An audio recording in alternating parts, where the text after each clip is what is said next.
گرتبوونەوە و ناڕەزایی مامۆستایانی خوێندنی کوردی لە کەرکووک بەردەوامە. ئەوان موچەیان لەسەر حکوومەتی ماوە بەسەرچووی هەرێمە و هاوشێوەی مامۆستایانی هەرێم بەردەوام قەیرانی دواکەوتن و فەوتانی موچەیان هەیە.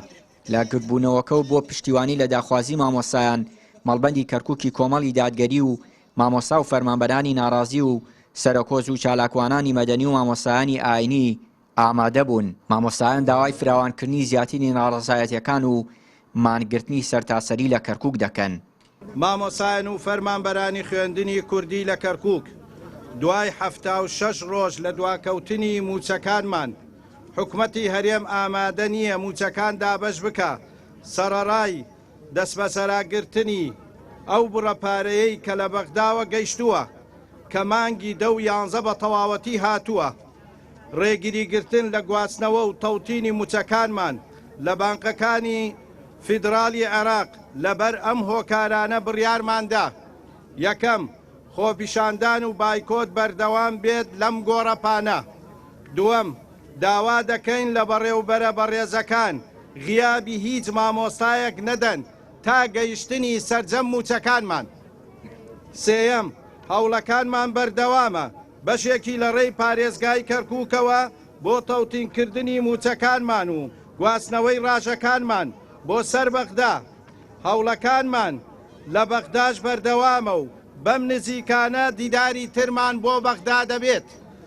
دەستەی مامۆستایانی خوێندنی کوردی کەرکووک 76 دەی 2024. ناوەندی هەڵمەتم ناوەندی کوڕانە 19 ساڵ 18 ساڵ 19 ساڵ خزمەتیم هەیە.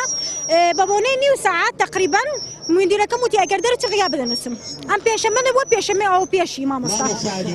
بە بۆنەی ئەوە مامۆستا منیش یعنی سکوت نابم. حەقمانە ڕاتبمان نییە. دەوامی چی؟ دەوامی چی؟ مناڵمان حەقی مناڵمانە حەقی شەهادەمانە حەقی خوێندنمانە. چەند ساڵ هیلاک بوون ئێمە. ئەوە بەرامبەری چییە؟ بەرامبەری نیو سەعات غیا بدەنووسی ئەوە تەعاملەکە لەگەڵ ئێمە ئەوە حەقمانە. حەقمانە بایکۆت هەمووی قوتابخانە هەمووی پارێزگای کەرکووک هەولێر و سلەیمانی.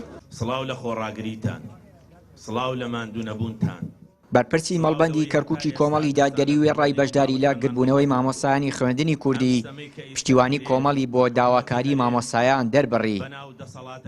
بۆیە قەنەعەتمان وا بێمە و کۆمەڵی دادگەری هەر لە سەرەتاوە ئەم حکوومەتە لەسەر بنەمایەکی گەندەڵی و دزی وازی دروست بوو. بۆیە ئێمە خۆمان بایکۆتمان کرد. وە دەستخۆشی لە هەموو مامۆستایانەکەین کە بایکۆتی دەوام بکەن و ناکرێ ئینسان موچە و ژیانی خۆی نەبێ قەراری بڕیاری بەدەستخۆی نەبێ. بۆیە زەرورە هەموو چین و تۆشەکان بێنە سەرخەت نەکرد مامۆستایان.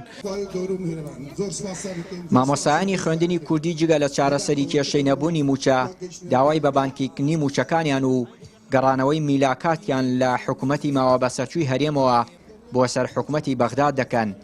گەرچی هەوڵەکانیان بەردەوامە بۆ ئەو مەبەستە بەڵام تا ئێستا بربەستە سیاسیەکان نەیهێشتووە هەوڵەکانیان ئەنجامی هەبێت. چیانوری کەناڵی پەیام، کەرکووک.